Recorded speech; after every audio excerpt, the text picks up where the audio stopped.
नमस्कार मित्र हो, कसे आहात? मस्त मजेत ना? सर्व ज्योतिषप्रेमींना ज्योतिषाचार्य डॉक्टर सृष्टी मोरे कोल्हापूर यांचा नमस्कार।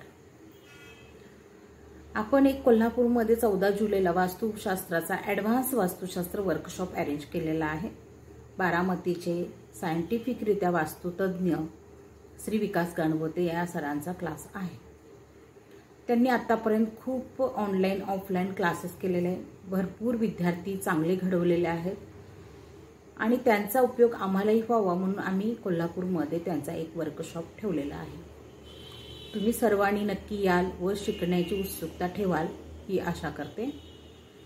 या माध्यमातून आम्हाला फक्त ज्ञानाची सांगड घालून एकमेकाला ज्ञान देणं हे करायचं आहे। यामध्ये आता ज्योतिषशास्त्र आणि वास्तुशास्त्र हा विषय वेगवेगळा आहे पण एकमेकाला संलग्न आहेत। त्यामुळे शिकत असताना ज्योतिषशास्त्र व वास्तुशास्त्र वेगवेगळ्या पद्धतीने शिकावं लागतं व अभ्यास करत असताना दोन्हींची सांगड सुद्धा घालता येते। आता प्रत्येकाची मतमतांतर वेगवेगळे असतात, त्यामुळे एकमेकाला नावं ठेवणं, एकमेकाच्या शास्त्राला नावं ठेवणं अशामुळे शास्त्रच खरं आहे की खोटं आहे हा तेढ निर्माण होतो आणि हा तेढच आपल्याला काढून टाकून वास्तुशास्त्र खरंच सायंटिफिक आहे तसंच ज्योतिषशास्त्र सुद्धा सायंटिफिकच आहे। आता ज्योतिषशास्त्रामध्ये सुद्धा समजलं तरी वास्तुशास्त्रातली मेन एनर्जी आहे ती तिथं जाऊनच तपासावी लागते। उदाहरण सांगायचं झालं तर लग्नी रवी आहे, त्याचबरोबर राहू आहे।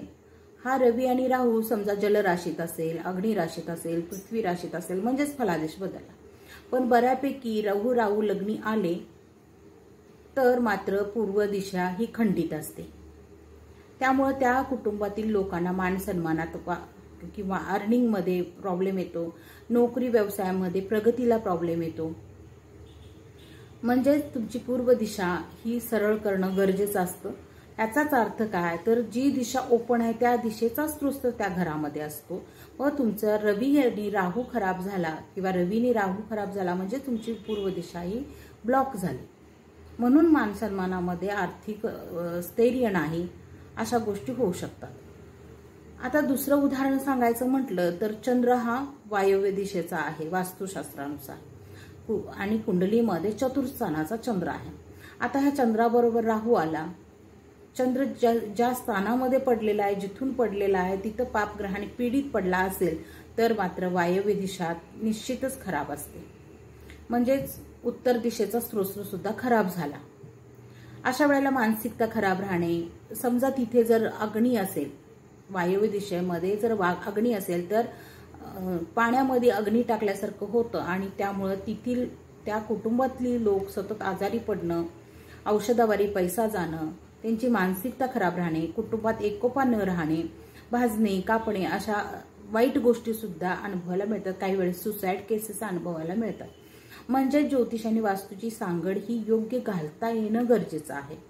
यासाठी विविध शास्त्रे ही जुनी पुरातन शास्त्रे आहेत, लाखो वर्षापूर्वीची शास्त्र आहेत, त्याचा फक्त आपण अभ्यास करून एकमेकापर्यंत ज्ञान पोहोचवण्याचं काम करत आहोत। तर तुम्ही हे ज्ञान विविध पद्धतीनं घ्यावं ही म्हणजे एक सूचना म्हणूया आपण थोडक्यात।